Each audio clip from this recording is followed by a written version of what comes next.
Oh my god, my dog's finally stopped barking. Hi, Paul Villa, back with Proteus Academy. My kids are done competing, so I don't have to coach them really anymore for the rest of the season, and so I finally have time to do a Proteus video.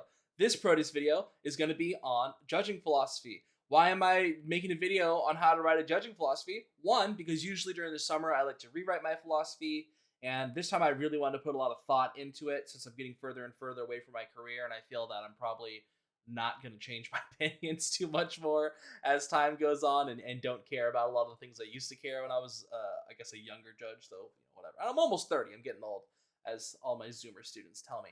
And in addition, I'm writing it, or I suppose doing the video on top of having written out a guide on it, because a lot of my students are either entering the phase where they will be judging high school tournaments or some of them judging college tournaments because they're finished up with their careers. And so I wanted to kind of provide a resource for that. There go the dogs barking again. I'm not stopping this time. I don't care. You can deal with it. I think that a lot of people struggle with writing the judge philosophies or end up updating it a billion times, especially when they're new. And I'm hoping to sort of avoid that and cut that off at the pass by helping them from the very start. I will make two notes. One, I don't think that my current judge philosophy is necessarily that great or that comprehensive. I would say it's accurate, which I think is really important. I wrote it right before I judged the national championship tournament for Parley Debate for college because I hadn't judged sort of like circuit debate, for lack of a better word, in a while, and I wanted people to know where I was at with certain things. Um, and secondly, I will note that this is definitely a guide for people who know about debate, right? People who've done debate. If you haven't ever done debate, then I recommend you not judge. That would be my advice to you, unless you just have to because you're some parent and you love your children. But other than that, don't judge. We would like to have as qualified judges as possible. So I've divided this up into really kind of four areas, and the first one's been on the screen for a while, so maybe you've been reading them. But I want to talk about the sort of top 5 do's and don'ts I would give people for their judging philosophies. And I'm gonna just go in the order of like one do, one don't until we kind of work through the list. I would say the number one thing you should do in your judging philosophy is right at the very top, like the opening words of your paradigm, should include a brief summary of your experience, right? In the very first sentence, you should be telling people sort of, hi, my name is Paul Villa, and I competed in college parliamentary and Lincoln Douglas debate for 5 years before coaching for another 5 or something to that effect, right? The important thing to keep in mind that it seems like so many people do not keep in mind when they're doing their judge philosophies is that depending on the event, these people just do not have time to read your like novel or to read your manifesto, right? They are looking for the quickest hits possible. And I think that's especially true in high school debate, but in college it matters a lot, especially in Parley, right? In Parley, you don't want to spend more than a minute or two looking at the judge philosophy before you make your strat call. Because unlike evidentiary debate, you don't have a ton of 1NCs or K-snake put together for every possible thing. You just need to know what you can rely on, and knowing at a minimum that the judge has debate experience and a specific kind of debate experience probably helps people out a lot. I really struggle when I'm a coach and I have to try and explain to students like someone's experience, and I look at it and there's just nothing there. They just start saying things like, "Oh, I'm tabula rasa and I evaluate all arguments evenly." And I'm like, I have no idea what that means. And I would also note that in my experience, most actually sort of technically capable judges don't use the term tabula rasa. It's kind of old hat at this point. So I start to doubt a lot and start to seem a little bit sus. In terms of things I would not do, the first thing I would say is please, for the love of God, don't try to be cute, clever, or use this as a platform to convince people you are smart slash likable. I've definitely been guilty of this in my life as a judge, and especially right when I became a graduate student. I think there's this tendency to like want to be a judge that people pref or like or whatever to a certain degree. But a judging philosophy is just not the place for it. I see all of these kinds of things where people are just sort of not talking about how they judge debates, which ostensibly is the entire purpose of having a judging philosophy. And it's kind of sad the older I get when I read judging philosophies like that, where it's clearly just people trying to cater to the audience or, be high pref or whatever.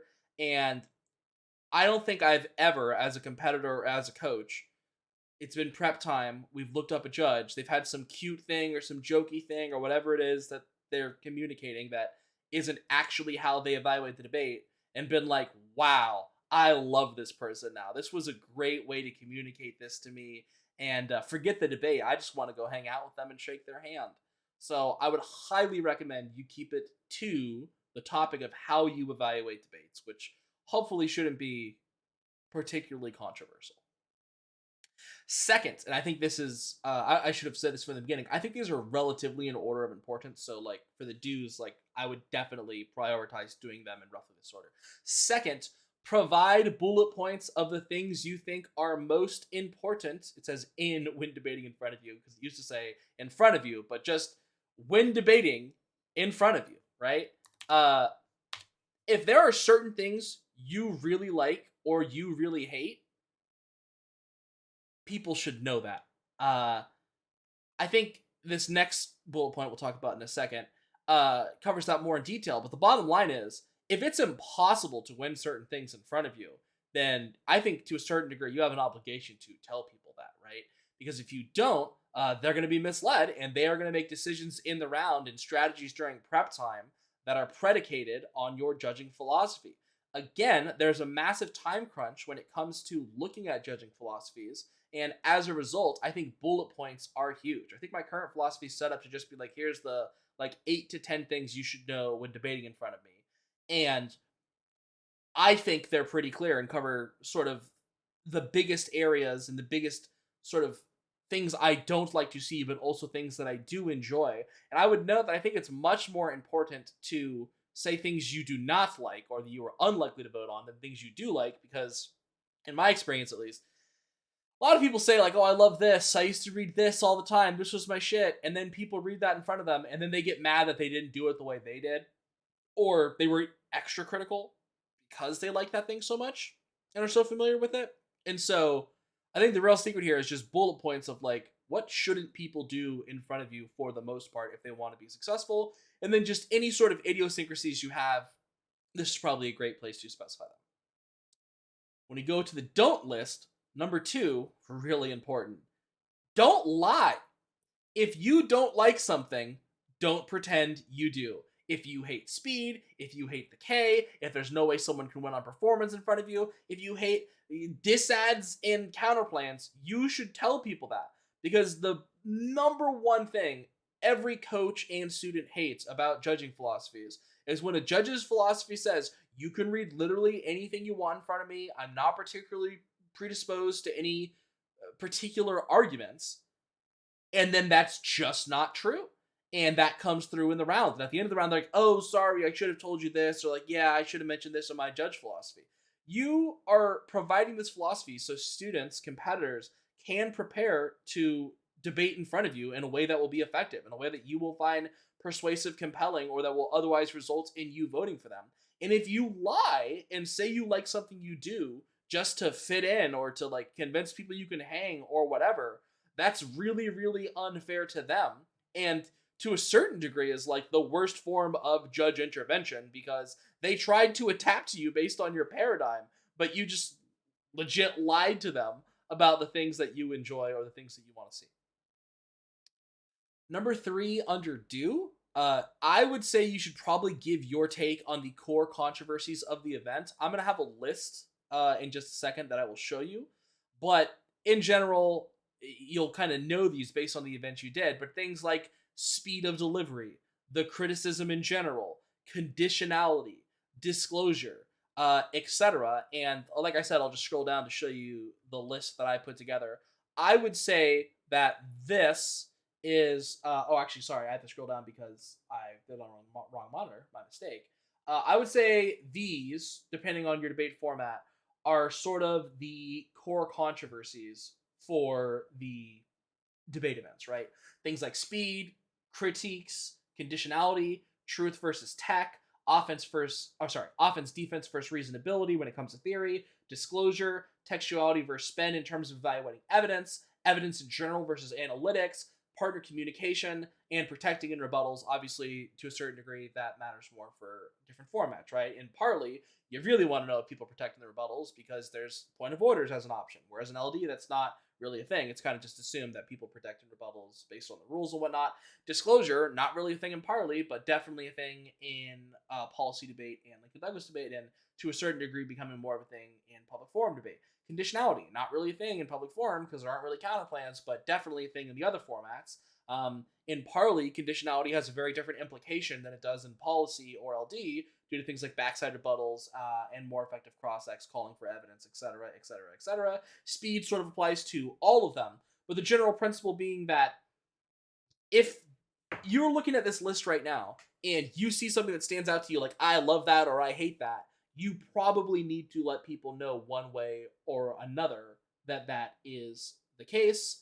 If you don't know what some of these things mean, that's fine. It probably means it doesn't apply to you. But I would say, in general, in most formats or across the formats, these are the issues that people kind of have questions about that are going to inform the way they debate in front of you. And in a panel situation, that can be incredibly important because trying to figure out which two judges are aligned on certain issues can be a sort of make or break thing for competitors. So that brings us to the third don't, which is don't only include a novel. Less is always more during prep. There are some judges who seem to think that just writing thousands and thousands of words that detail every single thing they think about debate is what makes a paradigm effective. And it's just not. Because again, we don't have time to read your entire paradigm during prep. And to assume we're going to spend like our time before the tournament, like just really reading your manifesto and internalizing it, is kind of silly. And in my opinion, it's one of the, like, you know, you do strikes however you do strikes, or you do preps however you do preps. But like, I quite frequently would advise people to strike judges where the only thing in their philosophy is just tons and tons and tons of detail. Because in my experience, those people are much more involved in how they judge the debate. It's much more about them and not about the students, which is why they felt the need to express those feelings. I definitely want to say that if you already did the bullet points in the summary, then write as much as you want. But you should not only be writing like these incredibly, like, it's like a video essay or an actual essay instead of a judge philosophy. Remember, judge philosophies are only useful if they can be used during prep. If I can reasonably understand how you will judge the debate as someone who doesn't know you. And with a lot of the judges who have these super long judge philosophies, they're sort of banking on like, well, everyone knows me. I'm kind of, I've been a part of the community for a long time and stuff, but like there's new students every year, dog. And so at a certain point, you have an obligation to let those people know how you're going to be evaluating the rounds and help them out. Number 4 for the do's, reference the styles of debating / positions you enjoy watching. I think that I don't know if I would go so far as to say you should just straight up be like, hey, I'm just going to give an example. Like, this is a real, true example, right?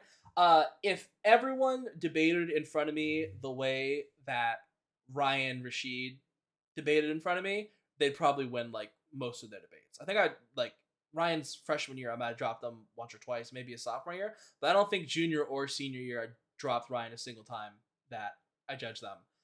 And it's just because the way they were resolving debates, the way they approached it, their thoughts on theory, the collapses that they would do, all of that stuff was really in line with how I wanted debates to play out. And I think if someone was sort of just doing like like an impression, for lack of a better word, of Ryan debating, they would do reasonably good in front of me. And I think there's other debaters who I could also say that for, and whose styles I've enjoyed or whatnot, but I say Ryan specifically because obviously Ryan was a very successful debater very recently. So it's likely current competitors would have some idea of how Ryan debated. But if I was to say, like, you know who I used to really love watching debate?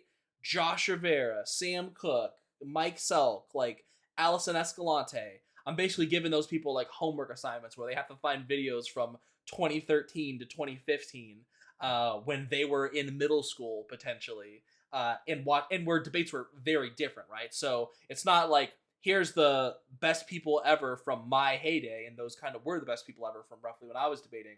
It's more like who's a current person, and ideally not someone who is still debating, because it's kind of weird to be like, hey, I like this student who I might judge, right? Unless you can strain yourself from that. But Ryan's career is ostensibly over as far as I'm aware, and so I feel comfortable saying like that's a style I like. It doesn't have to just be a person; it could be positions you enjoy watching, right? I personally really enjoy watching topicality debates. I really love strong case snake. I mean, part of the problem, I guess, in this instance, becomes there are certain things I would say just about every judge likes. I don't know too many judges who watch an LD or a policy round and the negative reads like an incredibly specific, plain inclusive counterplan, very detailed and thorough case neg that's directly about not only the arguments but the authors, and then a incredibly nuanced and sophisticated disad, and doesn't like that. Like everyone likes that, but the question is like beyond that, what is it you enjoy? What kind of debates do you like to see play out in front of you? I personally am not really big on K versus K debate because things get a lot really abstract, and I don't think there's great comparisons. And like, I almost feel like to a certain degree, it incentivizes like lazy judging on my behalf because it's like, okay, well, which one of you framed out the other one? I guess that team probably wins the vast majority of instances, so on and so forth. And so, just important to tell people what kind of debate do you like seeing and give them some sort of reference point uh, that helps with that. If I was given another one, just because they're fans, they watch. You're a fan. Alex and Gabe from Oregon, also one of like my favorite teams ever. But don't want to big them up too much because then they'll talk more shit to me. Anyway, that brings us to number 4 for the don'ts, which is have arbitrary things you award speaks for. I personally think this is I think it's annoying. I think it's really bad for things like competitive equity in a world where the vast majority of tournaments are using speaker points for like breaking ties potentially, or advancing people who don't have winning records, or honestly even just speaker awards, which are a thing and which do to a certain degree matter or influence how students feel about themselves or whatever. There are people, I can't even think of any specific examples, but it's like, oh, if you mention lyrics like this, or if you sneak in a reference to a hippopotamus, I'll give you 30 speaks, and it's like that's really bad. I don't think that's a good thing. I don't think it's reflective of how the debaters debated, the quality of their speaking, etc., etc. But more importantly, I just think it's sort of like, for me, it's like a big red flag right away when I'm reading a judge philosophy, and I'm like, oh, so you'll just arbitrarily influence the results of this tournament based on someone saying something that has nothing to do with the actual round just because you think it's funny or whatever that might be. In that sense, I don't think it's a particularly good thing to do. And I think it kind of makes you look a little whack. Not, I mean, I want to be clear that I can't think of anyone off the top of my head who does this, but I just sort of, as a coach and as a judge, think it's sort of bad. But if that's what you want to do, you go right on ahead. That brings us to the last do, which is reference judges / judge philosophies you concur with. I think that this is, again, probably the least important of these 5, but I think it can be useful, right? I would say that there's a lot of things, a ton of things really, that I agree with in Allison Escalante's current judging philosophy. And if you would ask me that same question like 2-3 years ago, I would have said, no, I totally don't agree with a lot of like Allie's stuff, because we just saw differently on a number of issues, because at that time she viewed it as like a technical analysis, so on and so forth, whatever, largely independent of like the truth quality of arguments, but that's kind of changed, and views on theory have changed, etc., etc., etc. And so people might know who Allie is, but not know who I am. And it's a little bit different. Well, that's a weird thing to say. Like, whatever. All I'm trying to get at in that sense is if you're a new judge specifically, people don't know who you are as a judge, but they probably know who this other judge who's been around, who's viewed as a very quality judge, been on a lot of big panels, etc., etc., etc., is. And I would say this is how a lot of coaches sort of approach describing judges to their students, right? Like, the student gets this judge, and the coach might know about him. They're like, oh, they're just like Double D, or they're just like Todd Graham, or they're just like Steve Farias, or they judge similar to Blake Longfellow or whoever it might be, right? And so I think that having that baked in can potentially be useful. And I also think you can literally just copy straight up lines from people's philosophies that you agree with if it's going to save you time. And that can inform a lot of the decision making that will occur in front of you. The final don't waste everyone's time. I'm not trying. I guess I kind of am trying to put people on blast. If your judging philosophy isn't a judging philosophy, if it's just some dumb shit, it's a recipe for pasta or like something from a book, song lyrics. If you just tried to like fill some word count that was required and didn't actually describe how you judge, that's A, not funny, and B, a waste of everyone's time, which makes you an asshole. And that's not a good thing to be. And you may indeed be a super qualified debater or judge, but you're kind of being an egotist in the sense that you've decided, like, I'm above writing a judge philosophy, this thing that we all sort of do. And not only that, but like, you still should pref me or not strike me because I was really good at debate. That's clown shoes, and you're a clown, and you shouldn't do that. And I can think of one judge who I know for a fact is a really good debater, is a really good judge, and yet has a horrific judge philosophy that does not talk about how they evaluate debates, and like, that's stupid.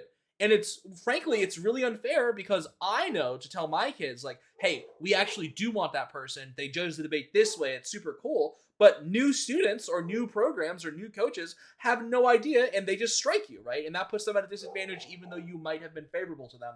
Sorry for my dogs barking.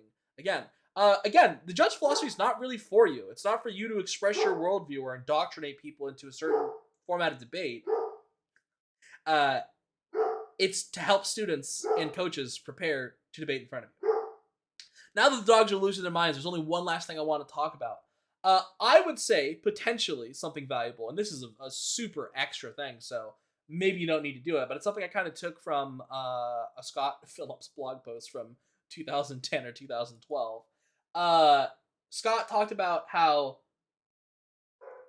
you could specify, like, your preference for collapse strategies, basically, for the negative. And the way that was explained in the blog post was like, okay, rank the following 1&R/block strategies in order of your favorite to least favorite. Those are policy and parley and LD terms. It might be different if you're in public forum or whatever. In terms of your favorite to least favorite, assuming all positions are well prepared and executed as well as possible. This is the list I put together from like parley stuff rather than from policy stuff because there's a lot more counterplan stuff for the policy stuff. But I think this is a reasonable list for policy or parliamentary or Lincoln Douglas debate. And this isn't my order necessarily, but these are just things to consider, right? In an ideal world, if it's going to be executed effectively, would you rather see generic disad in case arguments or generic disad in CP, process CP and internal net benefit, impact turning all the advantages, topicality/framework, a topic-specific K, a generic K? And it kind of feels weird probably at the end there because you're like, well, who wouldn't prefer a topic-specific K to a generic K? But the question is, would you prefer a generic K to like a more specific counterplan disad strategy, etc., etc., etc.? Again, I'll note that you don't see here, like, one of the options isn't like incredibly specific case neg that just destroys the 1AC, because, like, again, everyone likes that stuff, but that's kind of not what's going on here. I definitely don't think this is like a requirement for a judge philosophy, but I do think it's potentially something that could help. I'm going to scroll up a little bit just to have this core controversies thing, because I feel like that might be something people need and wasn't on the screen that long. But that is just about everything I have for judging philosophies. I plan on trying to write my judging philosophy based on this, and maybe you'll write yours based on it. Obviously, if you just stick to the do's and don'ts, you'll probably be fine. And no one's saying you have to do all of these things, but I would just implore you once again to consider the fact that these judge philosophies do matter in terms of how students debate or who they even debate in front of in the first place, and that your approach to the judging philosophy will influence the results of tournaments and things of that nature, and things that matter to both students, their coaches, their education, their fairness, etc., etc., etc. So I would take it reasonably seriously. It's not something that takes a ton of time. It's not something you have to change several times. and try and keep in mind that, again, it's not really about you. It's about the students, the competitors, and making sure that they are able to have sort of equitable debates and not be misguided on the basis of like wanting to be cool or wanting to seem smart or whatever that might be. So I hope this was a useful video for some of you. It was useful for me just in working through the process of how I'm going to try and write my judge philosophy. And hopefully now that we have some more free time, once Sasan's back from the stuff he's been doing, we should be able to get some more Proteus videos out. But with that said, thanks so much for being here, and I will catch you folks later.